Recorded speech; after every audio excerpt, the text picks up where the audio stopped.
please welcome the Cabinet Secretary for New Mexico Tourism Department, Jen Paul Schroer, and the Managing Director for Los Cabos Tourism Board, Rodrigo Esponda, and the CEO for Discover Puerto Rico, Brad Dean, in conversation with Skift Global Tourism reporter, Lebawit Girma.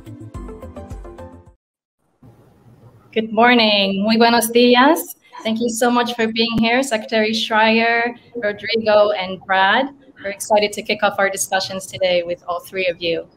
And we're focusing on DMOs, or tourism boards. And as you all know, last year, DMOs had to quickly expand their duties. They became safety info hubs. They had to advocate for funding, and then they also had to handle marketing in the middle of a crisis while remaining relevant to travelers. So here we are a year later, and DMOs are adapting once more to change travel landscape. Travelers have changed values.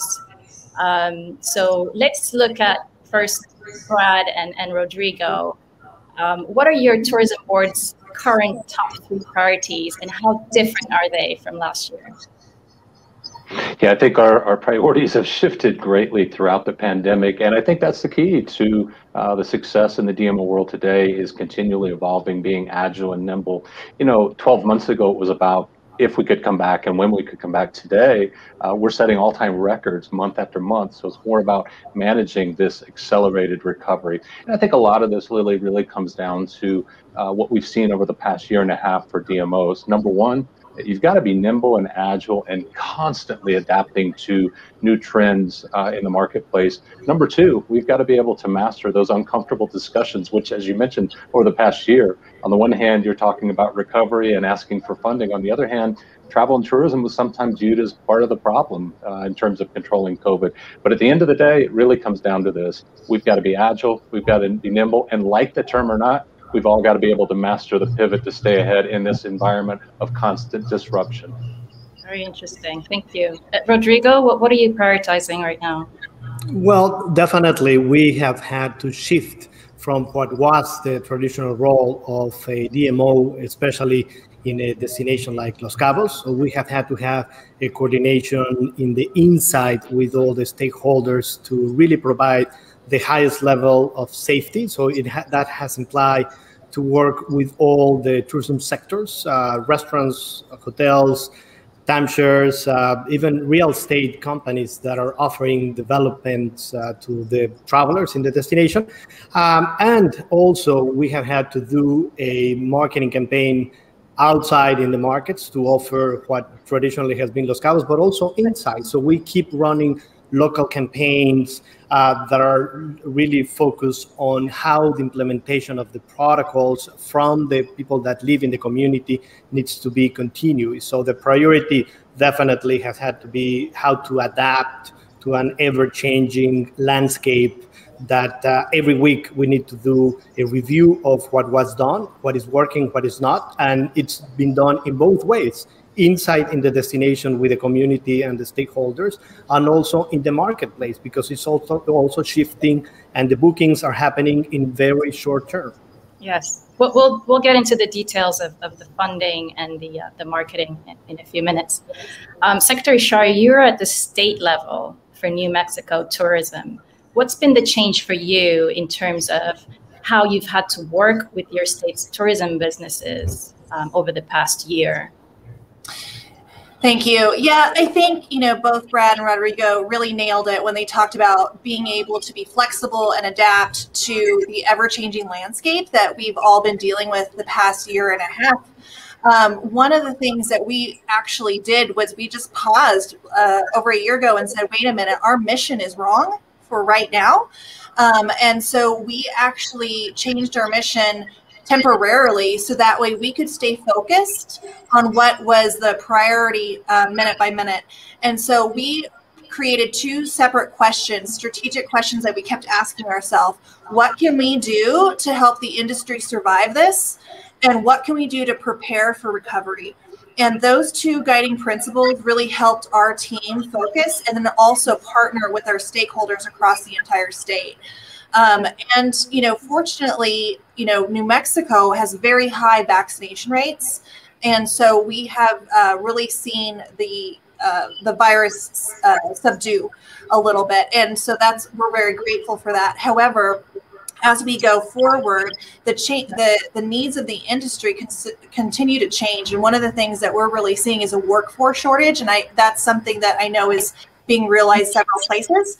And so instead of just focusing on marketing and trying to capture that pent up demand that everyone's trying to get a piece of right now, we're also looking at, yes, we have a shortage of workforce now, but that is something that we're predicting that's going to be a 5-year issue. We've had workforce migrate out of New Mexico. We've also had workforce migrate to other industries. And so our hotels and our tour operators are all struggling to be able to even capture that pent-up demand that we're now realizing, and they're operating at lower capacities. So would you say that's top of mind for you this year? It's just the worker. It is. And so at the state level, I'm working with my sister agencies, whether that's Workforce Solutions that does a lot of the vocational training, our community colleges, even higher ed, as well as public education, because they do a lot of vocational programs in the high schools. And so as we talk about creating a pipeline for the next 5-7 years of getting our industry back on track with a skilled workforce, I'm working with our sister agencies to be able to align all of the resources and a lot of federal funds that those agencies get, but focused on tourism, because after the 2008 recession, the tourism economy came back faster in New Mexico from a job growth rate of 2 times all other industries. And so we know if we're able to influence this industry and increase our marketing and also support our workforce, we can create jobs faster than any other industry. But it's going to take a very concerted effort to be able to get our workforce back on track. Thank you. That was fascinating. And as far as the funding goes, Rodrigo, you've got quite a unique model in Los Cabos. You've got a private fund, or at least it's a membership fee funded pool, and it worked for you last year in terms of helping your marketing move forward in spite of the difficult time. How is that fund doing now, and are you considering any other additional sources? Well, that private funding was really the survival of the destination, because we had a slowdown in the cash flow of the bed tax for obvious reasons, given that COVID was hitting the numbers of travelers. So we rely entirely last year on the private funding because fortunately, the members of this private fund had been really punctual in getting the funding participating. And thanks to that, we have been able to coordinate the marketing campaigns in the market and also inside. So that has been vital. Now what we're doing is we're expanding that private funding, because fortunately different stakeholders have seen that works, and they have seen the results in the number of tourists and the campaigns that we have been implementing. So for example, the Restaurant Chamber Association in Los Cabos now is getting part of that, and the real estate companies as well. So we hope that at the end of the year, we will have a much more robust model in the private sector, with also the complement of the public funding with the bed tax. Wow, very interesting. Certainly shows that there's more linkages. The past year has shown additional linkages. So when you mention the restaurants, I mean, that's a really great move there. Brad, I think it was one of your board members who said that Puerto Rico has a PhD in resilience. How has that shown true in terms of the funding, and how have you been doing there the past year?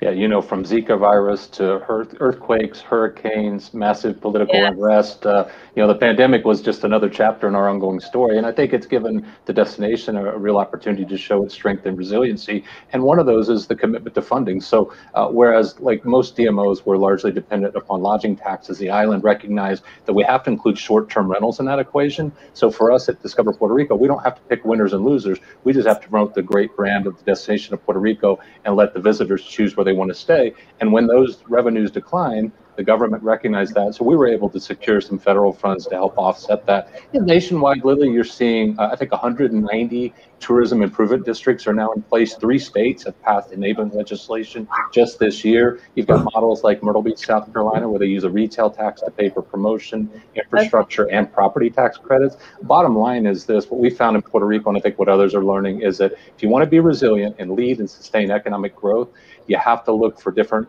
pathways if you want different outcomes, and we certainly have to do that. It's a little easier discussion today because more people recognize the importance of travel and tourism, but the only way you get that done is to make certain that you're aligned with the community values, and that puts you in a position to lead and not simply to react.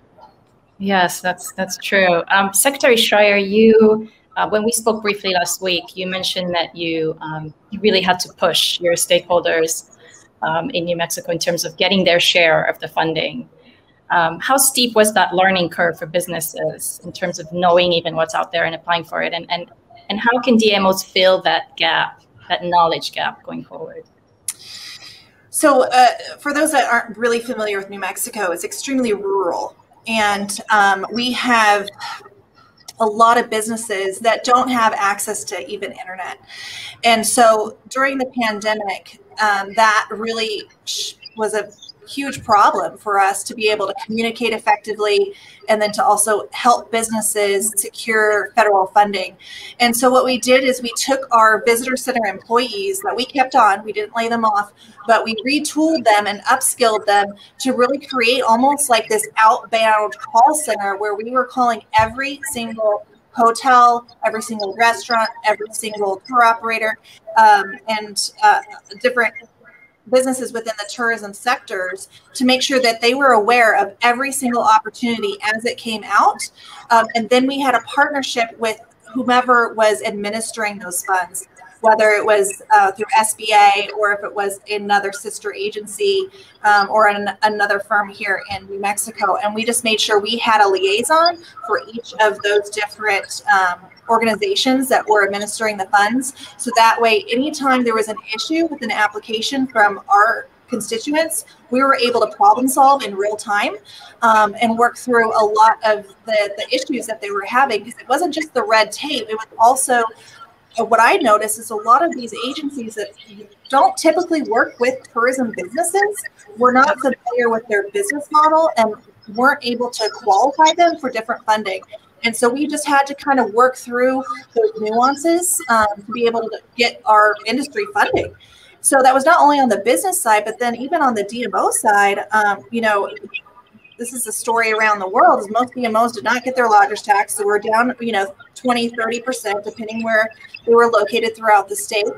And so when we knew about the American Rescue Plan that President Biden put in place, we knew that each community was going to get funding from the feds. And tourism was specifically called out in the legislation saying that this is an industry that this particular statute and funding is meant for.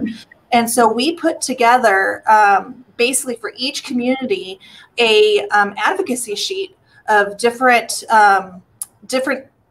metrics and what was happening in that particular community, what the job loss was. And so that way they were empowered to advocate to their municipality to get funding through that particular channel. And so we were able to help them do that, which was fantastic. Oh, that's great. And is that going to go forward in terms of the training and so on for the year ahead? Yes, so we're just continuing these efforts because, as you know, both Brad and Rodrigo said, I mean, everything continues to change and evolve, and navigating, you know, the federal funding and then how it trickles down into the states and the communities is really important for us as the state DMO to stay on top of, so we can best serve our constituents. So I'm committed to help our private sector and our DMOs draw down as much federal funds that they deserve, frankly. Yeah, fantastic. So let's move on to marketing messaging, which has been one of the more fascinating to follow from my end in terms of the shift and the evolution. First it was safety, and then now tourism is back. Travelers' values have completely changed. Their habits have changed. They want authentic experiences. They want deep connections. And they're more picky about, or rather more conscious about diversity and inclusion coming from tourism businesses. They also want more lodging options. So I want to ask first, either Rodrigo and Brad, how has your marketing adapted to that changed traveler this year? And what are some of the newer marketing strategies that have worked for you? Well, everything, in our case, everything now is digital. So it had been a big shift in what we do and how we do things. All the communication and the engagement with the travelers before they are coming and after they're coming, it's driven by the social media and by the channels that we have implemented. So we have had to change completely the ecosystem of Visit Los Cabos. Now we include different elements, tools for travel advisors, resources that they can use and maximize.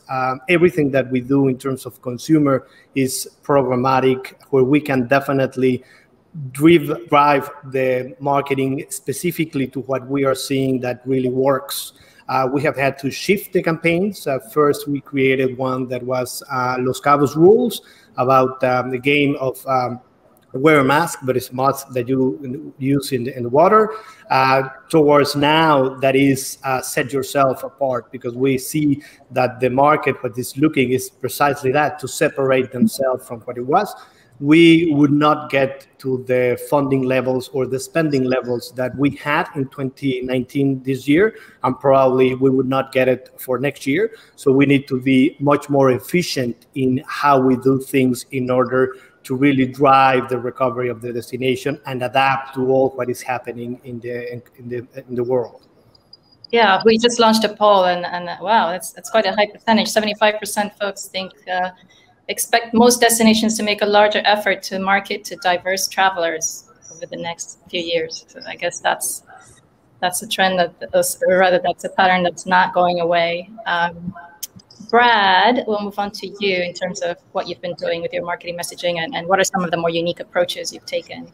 Well, I think that message of inclusivity and diversity isn't going away, and thankfully not, because I think travel and tourism is the answer to that, Lily. If you think about it, no industry hires more people, serves more people, and promotes to more people than us. So if we can all become a shining example of excelling, not in spite of diversity, but because of diversity, it's a strength. And it's what we recognized early on at Discover Puerto Rico. We said, look, this is a much different situation. We're going to set that 12-month strategic plan on the shelf, and we're going to react and respond to lay the foundation for an accelerated recovery. And it really came down to three challenges in our marketing: messaging, targeting, and dispersion. First and foremost, the messaging. We paid a lot of close attention to traveler sentiments, and thankfully research firms like Destination Analysts have kept us loaded up on what consumers were looking for. So we constantly adjusted and evolved the messaging.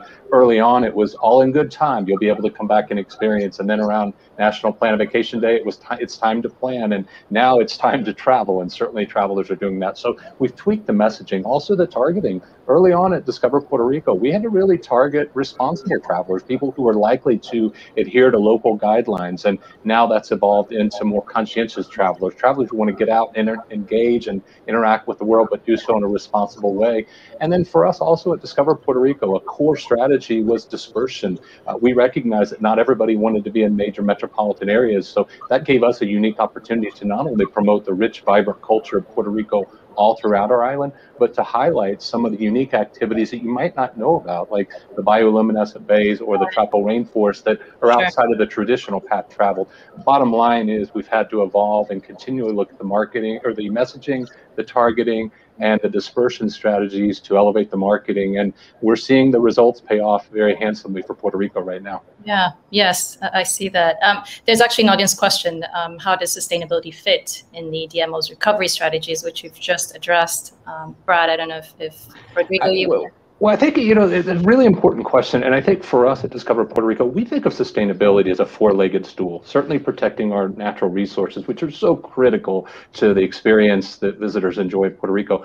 But sustainability is more than just protecting the environment. It's also about protecting the history and culture and assets. It's also about the social well-being, your community's physical and social well-being. And then last, but certainly not least, the economic sustainability. If you do all of these other things, but it's not economically viable, then then you lose the opportunity. And for us in Puerto Rico, great example this year. We've got a massive new development, Distrito T-Mobile opening. At the same time, we've restored the Kamui Caves, which have centuries of history. And all of this is happening while we're winning the battle against COVID and setting records in tourism activity. So you can make sustainability a priority and succeed, but it requires a balanced approach. Secretary Schroer, I know you've seen your nodding your head there, and I know that a lot of that applies to New Mexico. Certainly, you know, from a cultural standpoint and even outdoors, you know, the huge outdoor tourism industry, which it's just been booming. And so, can you share with us what your thoughts are on that in terms of the marketing? I mean, have you taken a more deliberate approach to show inclusivity and the outdoors together? Yeah, we have the New Mexico True brand, which the brand promise is adventure steeped in culture. And when you come to New Mexico, we have wide open spaces, beautiful landscapes, but we also have a deep history and culture here. We have 22 tribal nations that are, you know, sovereign nations within New Mexico. And we also have just really incredible subcultures throughout the state. But what we've noticed is pre-pandemic, we had a very sharp target on fly markets. And we came out, we did quite a bit of research of really asking the questions if those fly markets still made sense, or was there a better approach? And what we discovered is not everyone is ready to travel. A lot of people are, which is great because we're realizing this pent-up demand. But some of our fly markets were not traveling as much as we preferred. And so we actually kept a few of our fly markets depending on their performance within that research. But then also we added a layer of digital targeting across the nation in the US, really looking at people that were ready to travel. And we also looked at, you know, a lot of people love to travel internationally, but weren't ready to do that.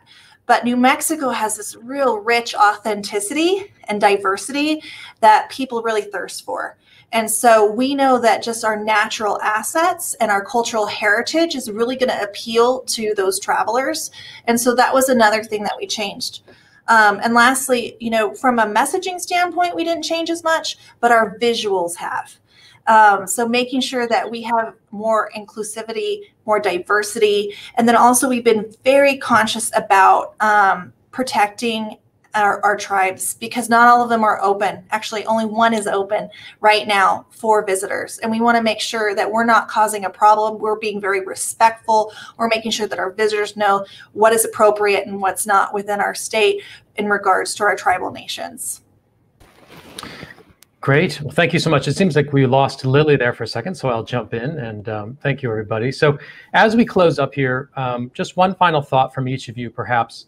What might be the kind of broad stroke ahead as far as what you're thinking that destinations really need to be focused on primarily, and just to, you know, something that's really the most top of mind for you as we recover in this moment? I'll start with you, Rodrigo.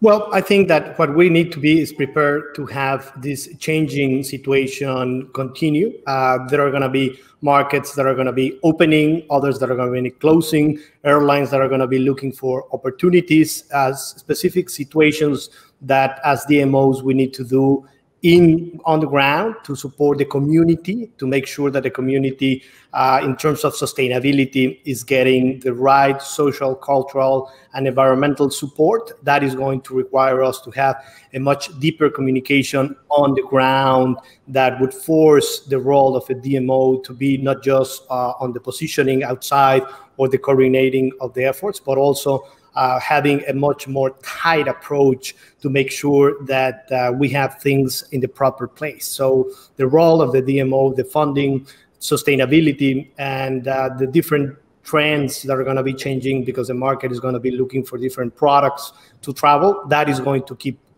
evolving throughout the time.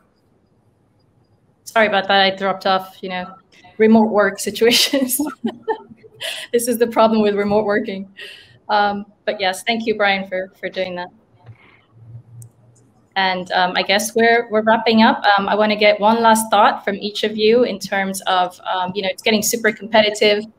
The pool of destinations coming back, is getting wider. What is your one tip to stand out? Lily, I think you just gave us all a reminder of the importance of face-to-face meetings. So while leisure's coming back, we can't give up on meetings and conventions. Yes. That's a vital component. But, I think as we look forward, first and foremost, we've got to win the battle against COVID. These variants and strains that could cause problems, as well as parts of the world that haven't received full vaccination. We've got to win this battle. Number two, we all have to be prepared. We continue to manage this intersection between travel and tourism and public health. This won't be the last crisis we face. And if we don't come out of this learning something that makes us better prepared to handle a lead in the future, shame on us. And finally, amidst all the challenges, this is an extraordinary opportunity. We've got literally millions of first-time travelers, first-time flyers. This is an extraordinary opportunity to position travel and tourism as not only the force for good that we know it is, but also a vibrant source of economic growth. But we have to think about it differently. Yesterday's solutions won't solve today's problems, but if we look at it the right way, this is an extraordinary opportunity going forward. Thank you, Brad. Secretary Schroer, one last thought on how to stand out? I think that my final thought is I just really want to encourage DMO leaders and business leaders across the world really is be bold. Be bold and really make sure that you are at the table for conversations within different agencies and different sectors that maybe you haven't been at the table at before, because there's so much opportunity if you are at the table. And I always say, if you're not at the table, then you're on the menu. And our industry, I think through this pandemic, people have realized how important travel and tourism is to our economy, to our communities, and to our culture and our heritage, because we do preserve culture and heritage as experiences. And if we're not being bold and dreaming big and really looking at things differently, we're not going to see the recovery that we all hope for our industry. And there's a lot of pressure, I know, on all DMOs to be more than just that one-trick pony of marketing, and so looking at things more comprehensively. Thank you so much, all of you, for being here today, and hope you enjoy the rest of the event. Thank you for your brilliant insights. Thank you. Take care. Bye-bye.